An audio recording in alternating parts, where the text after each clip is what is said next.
Corten la transmisión. Giren las cámaras hacia Ecuador, ahora. Esta frase, pronunciada con una urgencia que helaba la sangre, no solo rompió el silencio sepulcral de uno de los estudios de noticias más importantes de Gran Bretaña, sino que cambió para siempre el rumbo de la transmisión global. ¿Qué diablos hizo que un presentador estrella de la BBC, un hombre de hielo, detuviera todo en seco? Escúchenme bien, panas, porque lo que les voy a contar hoy no es solo una historia de periodismo. Es un espejo en el que el primer mundo no quiere mirarse, y una carta de amor a un país que el mundo entero ha juzgado mal. La Plena. El estudio de noticias de esta corporación británica solía operar con la precisión de un reloj suizo. Era una máquina fría, sin alma. Los focos blancos y estériles brillaban con una estabilidad clínica sobre los escritorios. En las inmensas pantallas de monitoreo, gráficos del colapso económico europeo subían y bajaban. Y en el centro de todo, la voz del ancla, calmada, medida, gélida, carente de cualquier ápice de emoción humana. Para los millones de espectadores en casa, este era el rostro predecible del fin del mundo diario. Para la sala de redacción, era la zona de confort. Ahí estaba Jonathan Reed, el veterano, sentado detrás de la imponente mesa de presentador.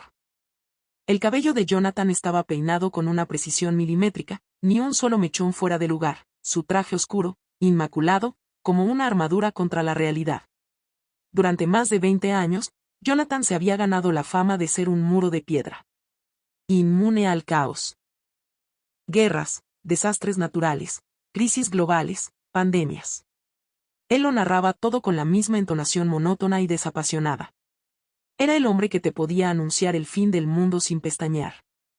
Pero esa noche, chuta. Esa noche algo rompió esa Matrix que habían construido por décadas. En el pequeño monitor auxiliar, arrinconado en la esquina de su escritorio, comenzó a reproducirse un clip de video de respaldo. No eran los clásicos misiles cruzando el cielo de Medio Oriente. No era el caos de Wall Street. Y, para sorpresa de los directores que siempre buscan la sangre, no eran las imágenes de violencia, ni los titulares amarillistas sobre narcos o inseguridad con los que siempre manchan el nombre de Sudamérica. La imagen mostraba simplemente una esquina urbana de Ecuador. Específicamente, el centro histórico de Quito, bajo la luz del atardecer. Era un fragmento visual dolorosamente sencillo. Gente moviéndose en un espacio público. Una atmósfera que, a simple vista, no tenía nada de espectacular. Ni explosiones, ni gritos, ni drama. Sin embargo, Jonathan se quedó mudo. Las palabras del teleprompter, esas que debía leer sobre las nuevas tasas de interés del Banco Central Europeo, se le atascaron en la garganta como si hubiera tragado cristal. Sus manos, que normalmente descansaban sobre la mesa con la firmeza de una estatua, temblaron visiblemente. En la sala de control, a sus espaldas, la productora ejecutiva sintió el terror puro. Segundos de silencio en televisión en vivo son una eternidad. Son el equivalente a un infarto. La cámara seguía encendida, enfocando el rostro repentinamente pálido de Jonathan. Lo siento, murmuró Jonathan, rompiendo finalmente el guión, su voz desprovista de su armadura habitual. Necesito hacer una pausa. La atmósfera en el estudio colapsó. El caos estalló en los auriculares de los técnicos. No hay ninguna directiva en la escaleta para esto. Corten a comerciales. Pero Jonathan levantó una mano, deteniendo a todos, y giró su mirada hipnotizada hacia el monitor. Lo que estamos viendo ahora mismo. Es extraordinario, continuó, y esta vez, su tono de voz vibraba con una vulnerabilidad que nadie en Gran Bretaña le conocía. Las imágenes desde Quito seguían rodando. No eran estadísticas de exportación de petróleo. No era la típica narrativa del tercer mundo en crisis. Era la vida cotidiana pura y dura. Personas caminando tranquilamente por la Plaza Grande, jubilados conversando en las bancas, un vendedor de espumillas ofreciendo su dulce con una sonrisa enorme, jóvenes riendo en los escalones de piedra. Interacciones simples, pero cargadas de una humanidad brutal. Para ser brutalmente honestos, no había nada sensacionalista. Y fue exactamente eso lo que desarmó por completo a Jonathan Reed. En toda su carrera periodística, Jonathan se dio cuenta de que estaba experimentando una sensación rarísima. Una impotencia abrumadora que no se podía explicar con gráficos ni encuestas. En la sala de redacción, Ecuador siempre aparecía en sus radares como un punto caliente de inestabilidad política, un titular sobre crisis carcelarias o el clásico estereotipo que el norte le impone al sur. Pero esa noche, la lente de la cámara había capturado la verdad. Había allí una atracción magnética, algo que no se puede resumir en los informes oficiales del Fondo Monetario Internacional. Algo que operaba a nivel humano, justo debajo de la superficie. La transmisión finalmente continuó de alguna manera torpe, pero el cerebro de Jonathan ya había cruzado el Atlántico. Cuando las luces rojas de las cámaras se apagaron al final del noticiero, Jonathan no se levantó inmediatamente para ir a su camerino. Se quedó mirando la pantalla negra frente a él por un tiempo que pareció infinito. Esta no es una noticia internacional común, le dijo finalmente a su equipo, que lo miraba estupefacto. Esta es la historia de cómo una sociedad, a pesar de todo lo que decimos de ella, realmente funciona. Elaine Cooper, la productora ejecutiva, al principio pensó que Jonathan había perdido la cabeza por el estrés. Estaba a punto de mandarlo de vacaciones forzadas. Pero cuando ella misma revisó la grabación sin los prejuicios europeos, empezó a sentir esa misma inquietud en el pecho. ¿Qué quieres hacer?, le preguntó ella. Jonathan tomó una bocanada de aire profundo. Voy a ir allá. La respuesta fue cortante. Y no voy a enviar a un corresponsal local que busque la misma basura de siempre. Voy a llevar a todo el equipo principal. Vamos a hacer una cobertura especial en el terreno. La propuesta era una locura logística y financiera. Ecuador no estaba en medio de una guerra civil. No había un terremoto reciente. No había una urgencia editorial para los estándares morbosos de los medios occidentales. Y ese era exactamente el punto de Jonathan. Solo miramos al sur cuando las cosas se caen a pedazos, cuando hay sangre, argumentó Jonathan, golpeando la mesa. ¿Qué tal si, por una maldita vez, vamos y vemos por qué la esencia de su gente sigue funcionando tan perfectamente? ¿Por qué se ríen? ¿Por qué confían? Las discusiones en las oficinas de cristal de la BBC fueron brutales. El presupuesto estaba en riesgo. A nuestra audiencia no le importa la paz en Sudamérica, gritaba un directivo. Pero cuando entendieron que la obsesión de Jonathan no era un capricho de turista, sino un instinto periodístico salvaje que podía romper el Internet, las dudas se disiparon. La orden fue dada. Se canceló la programación habitual, se preparó una franja especial y comenzó a coordinarse la logística de un equipo de primera línea. El nombre del país estaba ahora escrito en mayúsculas gigantes en la pizarra de planificación de la sala de redacción, Ecuador. Jonathan se paró frente a su equipo de camarógrafos y sonidistas. No sabemos qué vamos a encontrar, les dijo. Pero estoy seguro de una cosa, vale la pena que el mundo se detenga a mirar. Esa noche, no hubo explosiones. No hubo crisis. No hubo una tragedia que vender. Un pequeño fallo de programación en un estudio de Londres se convirtió en el inicio de un viaje que ninguno de ellos había planeado. Y que les cambiaría, para siempre, la forma de entender lo que significa ser humano. El avión que transportaba a Jonathan Reed y su equipo aterrizó al anochecer en el Aeropuerto Internacional Mariscal Sucre, en Tababela.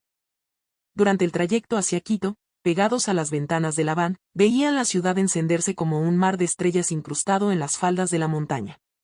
Las luces trepaban por los cerros del Pichincha, revelando una metrópolis que respiraba con una vitalidad aplastante. Al abrirse las puertas del vehículo, el aire frío de los Andes, ese famoso achachay que te golpea el rostro pero te limpia los pulmones, los recibió de golpe. Era un mundo de diferencia respecto a la humedad gris y deprimente del otoño londinense que habían dejado atrás. Jonathan sintió una mezcla brutal de familiaridad y total desorientación. Estaba en un lugar que no podía ser metido en la pequeña y cómoda cajita de los prejuicios occidentales. Elaine Cooper había armado un itinerario inicial seguro, para turistas. Su plan era ir a la Plaza Foch, grabar el movimiento del centro histórico, hacer unas tomas bonitas de la mitad del mundo y listo. Marcus Hill, el director de fotografía, ya estaba preparando su monstruosa cámara para captar el caos sudamericano que esperaba encontrar. A primera vista, el tráfico era denso. La avenida Simón Bolívar rugía. Quito parecía cualquier otra metrópolis moderna peleando contra sus propios demonios de asfalto y smog. Esa fue la primera impresión. Sin embargo, la ciudad andina no les iba a dar el lujo de mantenerse en su zona de confort. El equipo se había instalado cerca de una estación del metro de Quito, buscando hacer una transmisión ligera para las redes sociales al mediodía. El cielo sobre el volcán Pichincha estaba gloriosamente despejado. Pero, como cualquier quiteño sabe, el clima en la sierra es bipolar. De la nada, sin la más mínima advertencia de las aplicaciones meteorológicas europeas en las que tanto confiaban, el cielo se tornó negro. Un aguacero andino, una tormenta de esas que los locales llaman palo de agua, se desató con una furia apocalíptica. Las gotas eran balas de agua helada, golpeando el asfalto con una violencia sorda. En Londres, la lluvia es una molestia gris y constante. Aquí, la lluvia era un evento monumental que obligaba a la ciudad a reorganizarse en segundos. «Entren. Muévanse, allí», gritó Elaine, señalando la inmensa y moderna entrada de la estación del metro. Los británicos, cargando equipos de decenas de miles de dólares, corrieron despavoridos junto a decenas de quiteños para refugiarse. Una vez dentro de las entrañas pulcras de la estación, el cambio de atmósfera fue instantáneo. Afuera parecía el fin del mundo, pero adentro reinaba una frescura y una tranquilidad desconcertantes. Para los quiteños, que el cielo se cayera a pedazos era solo un martes cualquiera. Un pequeño contratiempo. Márquez, movido por el instinto animal del camarógrafo, no apagó la grabación. Se dedicó a capturar lo que pasaba a su alrededor. La gente esperaba en silencio. Algunos se sacudían el agua de los abrigos, riendo a carcajadas con completos desconocidos por la empapada que se habían dado. Otros revisaban sus celulares. Nadie gritaba. Nadie maldecía al gobierno por la lluvia. No había ese pánico neurótico que Jonathan solía ver en las estaciones de metro de Europa cuando un tren se retrasaba 3 minutos. Fue entonces cuando un pequeño detalle atrajo la mirada de halcón de Jonathan. Un guagua, un niño de no más de 9 años, entró corriendo a la estación. Llevaba el clásico uniforme de calentador de una escuela pública, la chaqueta empapada y la mochila pegada a la espalda como un caparazón. Estaba completamente solo. No había ningún padre helicóptero detrás de él gritándole que no pisara los charcos. Su rostro estaba relajado, su paso firme y determinado. Jonathan frunció el ceño. «Márquez, apunta la lente hacia el niño», susurró Jonathan, sintiendo que los latidos se le aceleraban. El niño se acercó a un rincón de la estación donde había un paragüero improvisado. Ahí, descansaban varios paraguas de distintos tamaños y colores, e incluso algunos ponchos de agua de plástico. No había candados. No había un guardia de seguridad con un arma. No había un código QR que escanear con una tarjeta de crédito para alquilarlos. Era simplemente un montón de paraguas dejados allí por otras personas para quien los necesitara en medio del diluvio. El niño, sin dudar un microsegundo, tomó uno de los paraguas negros, lo abrió, dio media vuelta y salió de la estación, perdiéndose en la cortina de lluvia y el tráfico de Quito. Jonathan se quedó paralizado. Estaba conteniendo la respiración. Estaba esperando el grito. Esperaba que un guardia del metro saliera pitando y gritando «ladrón». Esperaba que algún adulto moralista interviniera. Pero el silencio de la estación permaneció intacto. Un par de minutos después, un oficinista de traje empapado hizo exactamente lo mismo. Luego una señora mayor, una abuelita, tomó otro paraguas. Luego un joven universitario. Todos actuaban con un patrón idéntico, calma, confianza y una certeza absoluta, como si lo que estaban haciendo fuera la ley más natural del universo. «¿Y esos son públicos?», susurró Elaine, con los ojos muy abiertos, su mente occidental incapaz de procesar el concepto de propiedad compartida sin intervención estatal.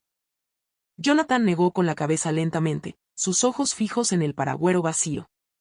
«Eso no es lo que me está volviendo loco», respondió con voz ronca. «Lo que me aterra es que aquí nadie parece tener miedo. En el primer mundo, en Londres, Nueva York o París, un objeto desatendido en un espacio público tiene 2 destinos garantizados, o se lo roban en 5 segundos, o el escuadrón antibombas lo detona. Pero aquí, en el corazón de los Andes, en este país que las noticias tildan de peligroso, la realidad le estaba escupiendo a Jonathan en la cara. La cámara de Márquez no dejó de rodar.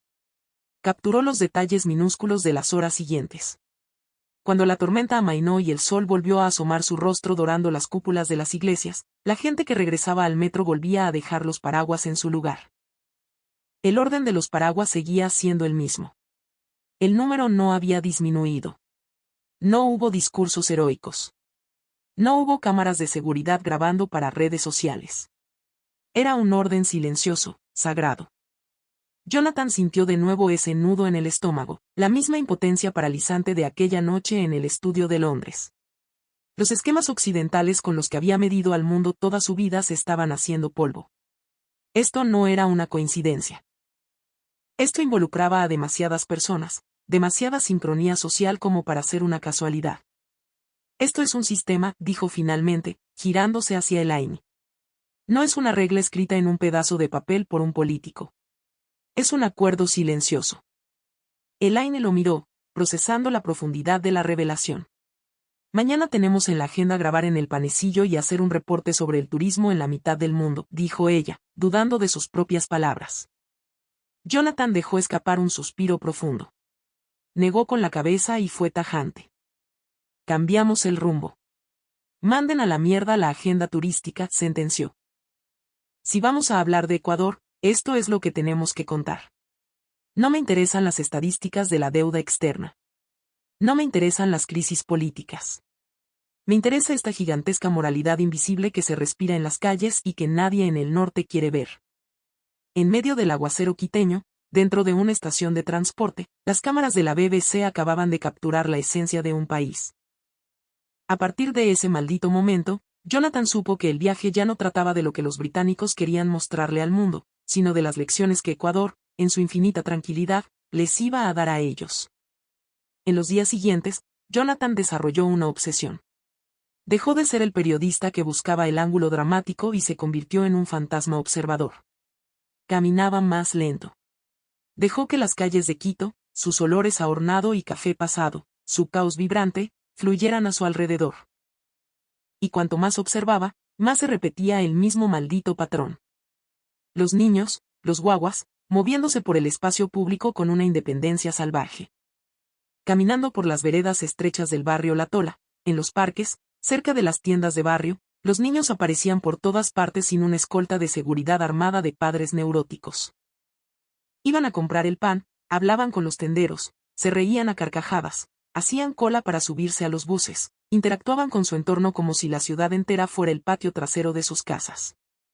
Jonathan se sentía físicamente incómodo mirándolos. No porque la escena fuera peligrosa, sino porque en su cerebro británico no se encendían las alarmas de paranoia a las que estaba condicionado. En el Reino Unido, ver a un niño de 8 años solo comprando en una esquina provocaría llamadas inmediatas a la policía, acusaciones de negligencia infantil y un escándalo en Facebook. Pero aquí, en Ecuador, el panadero le revolvía el pelo al niño, la vecina le preguntaba por su mamá, y el policía de la esquina le sonreía. Nadie los miraba con sospecha. No había pánico. No había vergüenza. ¿Cómo diablos es esto seguro?, se preguntaba Jonathan en voz alta. Una tarde, mientras grababan cerca de una escuela en Cuenca, la Atenas del Ecuador, a donde se habían desplazado buscando más respuestas, Jonathan vio a 2 niñas pequeñas cruzar la calle con total seguridad. Un camión inmenso frenó automáticamente, sin que nadie le hiciera señas. El conductor esperó pacientemente. Esa fue la gota que derramó el vaso. Jonathan necesitaba respuestas antropológicas. Elaine, moviendo cielo y tierra, consiguió una entrevista con el Dr. Santiago Torres, un prestigioso sociólogo ecuatoriano experto en culturas andinas. Se reunieron en un patio colonial en el centro histórico de Cuenca, con el murmullo de una fuente de piedra y el aroma a palo santo como telón de fondo. El error más estúpido que cometen ustedes, los occidentales, comenzó el Dr. Torres con una sonrisa irónica, bebiendo un sorbo de canelazo sin alcohol, es que intentan medir la seguridad de una sociedad con métricas físicas. Ustedes cuentan las cámaras de vigilancia. El número de policías por metro cuadrado, el grosor de las leyes penales. Se inclinó hacia adelante, mirando directamente a la lente de Márquez. En la sociedad ecuatoriana, especialmente con nuestras raíces andinas, la seguridad opera en otra dimensión. La seguridad aquí no existe porque hayamos aniquilado las amenazas o porque estemos hipervigilados. Existe porque la responsabilidad está compartida. El sociólogo hizo una pausa para dejar que la idea aterrizara en el cerebro del europeo. Aquí, señor Reed, los niños no son vigilados por un solo padre estresado. Los niños de Ecuador son vigilados por todos. Por la señora de la tienda, por el conductor del bus, por el vecino de la esquina, por la vendedora de frutas. Si un niño llora en la calle, 5 desconocidos van a detenerse a preguntar qué pasa. Ustedes viven en sociedades de individuos aislados, nosotros vivimos en comunidades. Jonathan se quedó mudo, tragando saliva. Torres procedió a explicarle el concepto ancestral de la minga. Ese trabajo comunitario indígena que permeó la cultura moderna del país. Una red invisible pero irrompible. No hay un contrato social firmado en una notaría, continuó Torres, pero hay un entendimiento mutuo que nace de la tripa, no del papel. El espacio es nuestro. En las escuelas ecuatorianas, explicó el doctor, los niños no solo van a memorizar capitales o multiplicar. Van a aprender a ser parte del tejido social. Se organizan para limpiar el patio, recoger la basura, mantener su aula. No lo ven como un castigo ni como trabajo infantil, lo ven como un rito de pertenencia. Si se daña, lo arreglamos juntos. Si se ensucia, lo limpiamos entre todos. El cerebro de Jonathan hizo cortocircuito y regresó a la imagen del paragüero en el metro de Quito. Por fin lo entendió. Un niño que es criado sabiendo que el espacio público es una extensión de su propia casa, se convierte en un adulto al que ni siquiera se le cruza por la mente la idea de robar o vandalizar lo que es de todos. Días después, el equipo visitó una escuela fiscal. Jonathan lo vio con sus propios ojos. Los guaguas reían a carcajadas mientras pasaban la escoba y acomodaban las sillas, sin ningún inspector gritándoles. Aprendemos a cuidar lo que es nuestro, porque si no nos cuidamos nosotros, ¿quién lo hará, pana?, le dijo un profesor joven, encogiéndose de hombros, como si estuviera recitando la verdad más obvia del universo. Para Jonathan, la brutal simplicidad de esa respuesta fue un terremoto mental. No había eslóganes políticos absurdos, ni discursos motivacionales de recursos humanos. Solo la práctica diaria, repetida 1000 veces hasta que se convierte en ADN, en carácter. La lente de Jonathan sobre el mundo giró 180 grados. Comprendió que la profunda sensación de paz que sentía en esas calles no se basaba en el miedo a ir a prisión, como ocurre en Europa o Estados Unidos. Se basaba en algo mucho más poderoso, la vergüenza visceral de romper la confianza del otro. Aquí la seguridad no es un producto que te vende el Estado, garabateó Jonathan salvajemente en su libreta de notas de cuero. La seguridad aquí es un subproducto del amor y las relaciones humanas. Cuando cayó la tarde sobre la ciudad, y el cielo de los Andes se tiñó de morados y naranjas explosivos, Jonathan observó a los oficinistas regresar a casa. No había líneas divisorias frías. Ricos, pobres, estudiantes, vendedores, todos fluían en la misma frecuencia cardíaca. Nadie era un alienígena en su propia tierra. Ecuador no protege a su gente construyendo muros más altos, murmuró Jonathan, cerrando su libreta. Los protege tejiendo redes de confianza inquebrantables. Mírate al espejo, Europa. Estamos haciendo todo mal. Al día siguiente, la agenda los llevaba a la costa. Jonathan y su equipo estaban en una terminal de transporte, preparándose para viajar hacia Manabí. Era temprano. El aroma a café filtrado y empanadas de verde inundaba el lugar. No había ecos de histeria, ni esa prisa enfermiza y neurótica de los aeropuertos occidentales. En las pantallas, las salidas de los autobuses se anunciaban con una regularidad impresionante. Cuando llegó la hora marcada, la flota encendió sus motores. Exacta. Precisa. Jonathan miró su reloj Rolex y luego a Elaine, quien levantó una ceja, tan incrédula como él.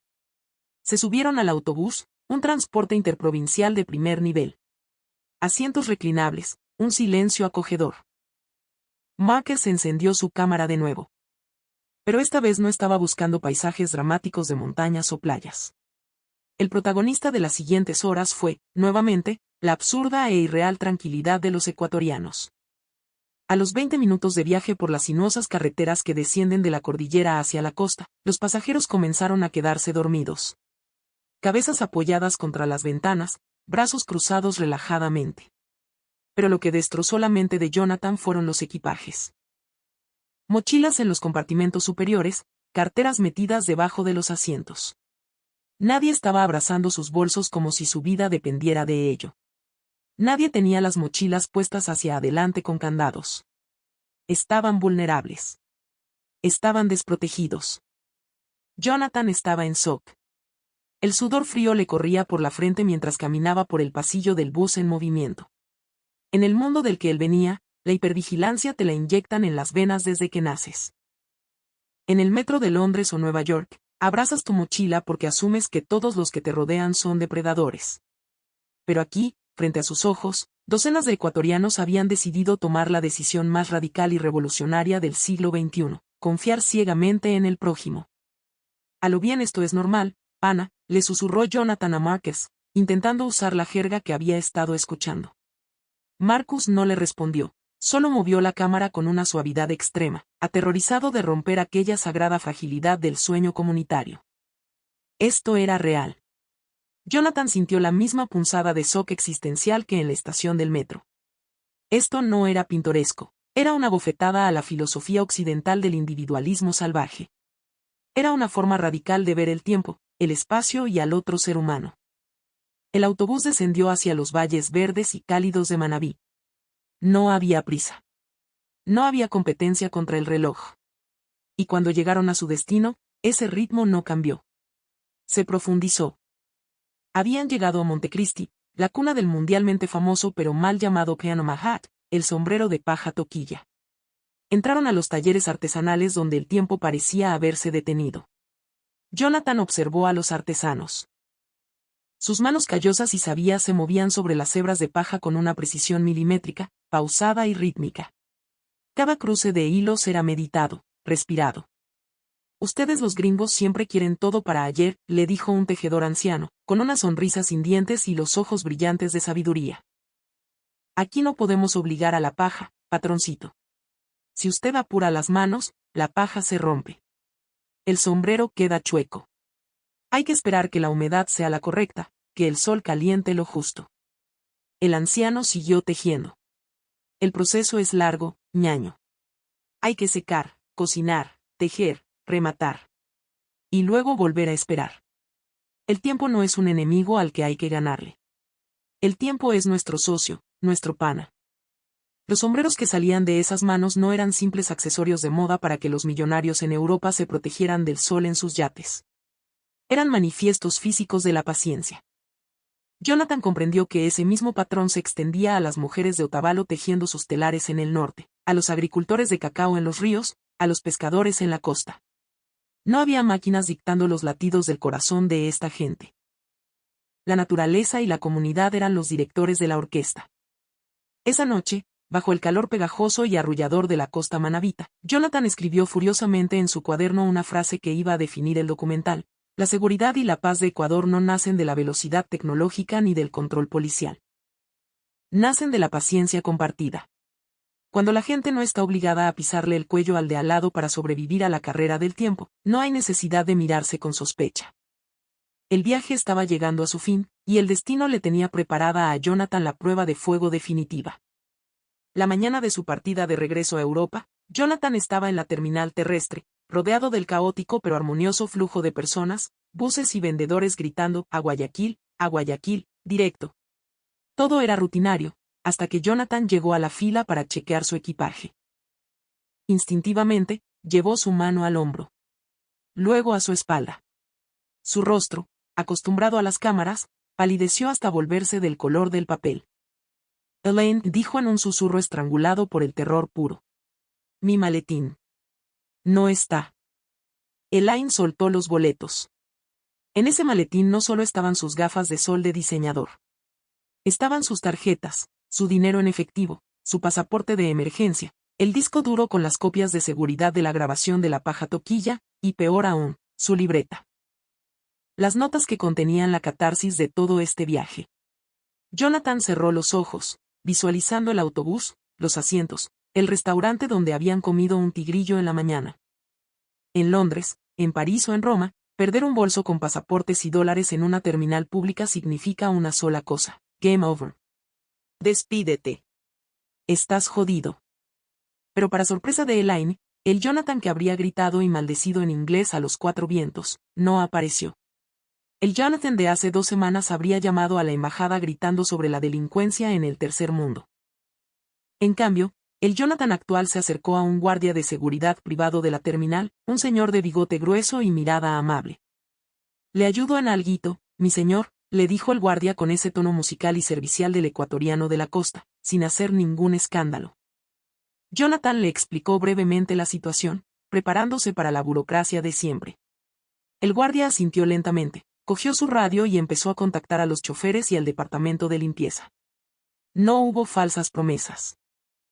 No hubo eslóganes corporativos pregrabados de su seguridad es nuestra prioridad. Solo hubo acción diligente y silenciosa. Jonathan se sentó en una banca de hierro. 30 minutos, que parecieron 30 siglos, pasaron lentamente. De repente, el guardia se acercó trotando, con una sonrisa inmensa en el rostro. Ya asomó, mi jefe. Lo dejaron en la oficina de la cooperativa de transportes. Venga conmigo. Jonathan se quedó de piedra. Y entonces, de la manera más inesperada, rompió a reír. Una carcajada sonora, liberadora, que resonó en medio de la terminal. No era solo alivio. Era la rendición total de su ego occidental. Era la admisión rotunda y absoluta de que todo lo que había presenciado en Ecuador no era un espejismo, ni un documental armado, ni una coincidencia. Era real. Era la plena. En la oficina de objetos perdidos, la chica detrás del mostrador verificó su identidad meticulosamente antes de entregarle el maletín. Estaba intacto. Y no solo eso, alguien había envuelto las asas con un plástico protector para que no se manchara con la grasa del piso de la oficina.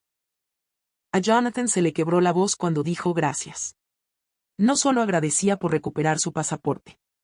Agradecía porque Ecuador, en su último día, le había devuelto la fe en la humanidad. De regreso en Gran Bretaña, la sala de edición se convirtió en un búnker. Jonathan y su equipo pasaron semanas armando el rompecabezas de imágenes, sonidos y silencios. Rechazaron los instintos de los directivos de poner música de suspenso o usar filtros grises. No querían narrativa sensacionalista. Querían mostrar a Ecuador en crudo, con su luz andina y su calor costero, con la honestidad aplastante de sus calles cotidianas. El programa finalmente se emitió como un especial internacional de BBC Mundo. El impacto fue un tsunami. Explotó mucho más rápido y con más violencia de lo que cualquiera en la cadena esperaba. Las redes sociales colapsaron con comentarios en todos los idiomas, pero sobre todo, de los propios ecuatorianos y latinoamericanos, incrédulos de verse retratados de esa manera en un medio del primer mundo. ¿Es esto real? ¿Por qué la prensa internacional nunca nos muestra así? Chuta, me hicieron llorar, ñaño. Ese es mi país. Qué orgullo ser de la tierra donde todavía nos cuidamos entre nosotros. No hubo aplausos vacíos ni condescendencia europea. Hubo respeto absoluto. Los espectadores occidentales no se sintieron atraídos por los paisajes turísticos, que eran impresionantes, sino que fueron golpeados en la mandíbula por los valores sociales. Lloraron viendo a los niños confiados en el metro. Se asombraron con los adultos que cuidan a los hijos del prójimo sin que nadie se los pida. Se humillaron al ver el respeto sagrado por el tiempo de los artesanos manabitas. Se maravillaron con un pasaporte devuelto intacto. En su oficina de Londres, Jonathan leía los miles de comentarios iluminado por la pantalla de su laptop. Uno en particular se le quedó tatuado en el cerebro: tal vez el verdadero progreso no se mide por la velocidad de nuestro Internet o la altura de nuestros rascacielos, sino por nuestra capacidad de confiar ciegamente en el extraño que camina a nuestro lado. Durante toda su vida, Jonathan, al igual que todo Occidente, había medido el éxito y el avance con una regla rota: el PIB, la eficiencia de las máquinas, el individualismo extremo, las aplicaciones de teléfono. Pero Ecuador le había arrancado la venda de los ojos. Le había mostrado que el pináculo de la evolución humana es la conexión. Es el coraje brutal de no estar a la defensiva las 24 horas del día. Es la voluntad de entregar tu seguridad, y la de tus hijos, a la red invisible de tu comunidad. En la entrevista de cierre que acompañó el estreno del documental, Jonathan se desvió nuevamente del teleprompter, mirando directamente a la cámara. Su voz, antaño fría e imperturbable, ahora era cálida, quebrada, inmensamente humana. Ecuador no es un país que intente parecer perfecto frente a las cámaras, dijo, con los ojos vidriosos. Es un país con cicatrices, con problemas, sí. No grita exigiendo la atención y validación del norte. Pero para cualquiera de nosotros, arrogantes occidentales, que tenga la maldita decencia de detenerse un segundo. Cerrar la boca y mirar. Los valores de su gente gritan más fuerte que cualquier potencia económica mundial. El especial rompió todos los récords de audiencia ese año. fue un fenómeno global. Los productores le rogaban a Jonathan que hiciera secuelas, que buscara otros países que escondieran valores similares. Pero Jonathan sabía algo que ellos no. Esa noche, en la soledad de su apartamento en Londres, con el ruido incesante y neurótico de las sirenas policiales de fondo, Jonathan cerró su vieja libreta de cuero, esa que viajó de Quito a la costa y regresó. El viaje físico había terminado, sí. Pero su entendimiento apenas estaba gateando. Ecuador no le había entregado la respuesta final sobre cómo salvar el mundo. Le había dado un regalo mucho más aterrador y hermoso, le había cambiado la pregunta. Tal vez, pensó Jonathan mientras apagaba la lámpara y la oscuridad llenaba la habitación, este es el propósito más doloroso y profundo de viajar. No es ir a juzgar y explicarle el mundo a los demás desde un pedestal de cristal. Es tener la humildad de ir, sentarse en silencio. Y aprender a escucharlo.